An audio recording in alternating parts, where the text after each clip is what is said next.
Buongiorno a tutti amici di mattoscacco.com e ben ritrovati in questo nuovo video. Oggi andiamo a vedere il gioco 8 della gara Carlsen-Anand. Tra l'altro non dovrò più dire buongiorno perché ragazzi, che voi ci crediate o no, arrivano ogni tanto dei commenti: ah, hai perso un iscritto perché hai detto buongiorno, io sto guardando il video di pomeriggio. Un altro fa: non hai rispetto perché guarda le cose la sera. Ragazzi, se guardate uno mattina dicono buongiorno, poi se voi vedete la replica il pomeriggio o la sera sono azzi vostri, nel senso la trasmissione di mattina, io queste cose le registro per farle uscire la mattina, dunque in qualsiasi periodo, vabbè, questi sono problemi non miei, meno male che gli psicologi avranno sempre da lavorare, ma comunque oggi torniamo alla nostra finale del campionato del mondo 2013. Anand era il campione del mondo, Carlsen lo sfidante, tra l'altro Carlsen punteggio elo più alto del campione del mondo. Siamo invece, per quanto riguarda questo match, ad un punteggio di 4,5 per Carlsen, 2,5 per Anand. Carlsen è avanti di 2 punti, quindi si sente abbastanza sicuro, gioca con il bianco ed apre con E4. Risponde Anand con E5, cavallo F3, cavallo C6, alfiere B5, cavallo F6, difesa berlinese o Berlino come la vogliamo chiamare. Non l'abbiamo mai vista nel giro di queste 8 partite, mai. Arco corto, tutte mosse di routine, torre 1, cavallo D6, cattura, alfiere 7, alfiere F1.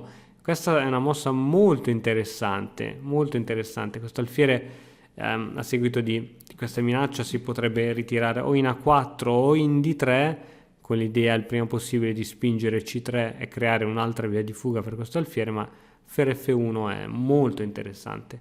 Cavallo per e subito abbiamo una torre del bianco in centro scacchiera. A rocco corto Carlsen decide di sostenere questa torre con D4, alfiere F6 minacciando la torre che deve ovviamente tornare a casa. Torre in E8, C3, struttura molto solida dei due giocatori, torre per, donna per. Ora, questa posizione è molto interessante perché è la stessa identica posizione che si ottenne nel primo campionato ufficiale del mondo di scacchi fra Steinitz contro Zukertot. Qui il nero ai tempi giocò cavallo F5, Anand invece qui giocò cavallo in E8. L'idea è ovviamente di andare a manovrare questo cavallo e cercare di piazzarlo in posizioni maggiori. Per esempio si vuole giocare G6, cavallo in G7, poi questo cavallo potrà essere tranquillamente piazzato in F5 sostenuto appunto dal pedone in G6. Alfiere in F4, D5, finalmente si libera anche la diagonale dell'alfiere Campochiaro, alfiere D3, ottima diagonale per questo alfiere, e ora G6 per annullare questa diagonale e ovviamente riuscire anche a piazzare il proprio cavallo o il proprio alfiere sostenuto dal cavallo in F5. Cavallo in D2, questo cavallo avrebbe una buona posizione sicuramente grazie a questa manovra. Cavallo G7, donna in E2. L'idea è quello di cercare di impossessarsi della colonna E, per questa ragione donna E2.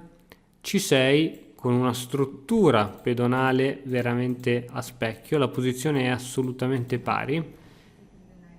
Torre in E1, alfiere in F5 e adesso Carlsen, che comunque è in vantaggio di 2 punti, ragazzi, essere in vantaggio di 2 punti alla partita numero 8 su 12 totale, poi in realtà le partite saranno 10 ma in teoria sono 12, significa essere in vantaggio di 2 reti in una partita di calcio al 75esimo. Quindi che cosa fa la squadra in vantaggio? Dice: senti, non rischiamo ulteriormente, giochiamo abbastanza difensivi, ed è quello che vuole fare Carlsen, cioè cambiare più pezzi possibili, entrare in un finale pari e mantenersi sempre con 2 punti di distanza. Cavallo in F3, cavallo in G7, alfiere in E5, cavallo in E6, un po' di manovre di cavallo, alfiere per, donna per, adesso cavallo E5. Questo cavallo è ottimamente piazzato, torre in E8, la posizione è sempre pari. Cavallo G4 minacciando la donna che si sposta in D8. Donna in E5 e ora cavallo in G7. C'è una minaccia sulla donna, ma Carlsen trova una combinazione che porterà a semplificare totalmente la posizione. È sacrificio di donna su torre.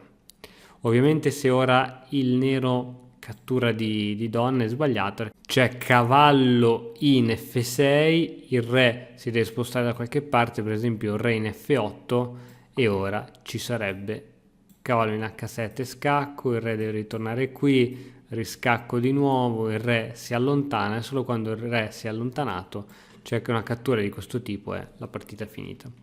Motivo per cui su questa cattura Anand giocò cavallo per E8 e adesso la combinazione, per semplificare al massimo, è ovviamente torre per cavallo, donna per cavallo, e adesso c'è questa casa bellissima per il cavallo, cavallo F6 scacco, attacco doppio, re in F8, cattura, cattura. Questa posizione è praticamente pari, la struttura pedonale è praticamente identica, F4, F5, adesso i due re non possono entrare al centro, dovranno trovare un modo per entrare nelle ali, ma con re in F2, B5, B4, tutto incastrato, è veramente tutto incastrato, i re non riusciranno mai ad entrare neanche in questa parte qui, re in F7, H3, H6 e su H4, H5 i re non potranno mai più entrare da nessuna parte previo sacrificio che non porterà assolutamente a nulla se non a perdere. Questa posizione è totalmente pari ed è su questa partita che i due giocatori si accordarono per una patta.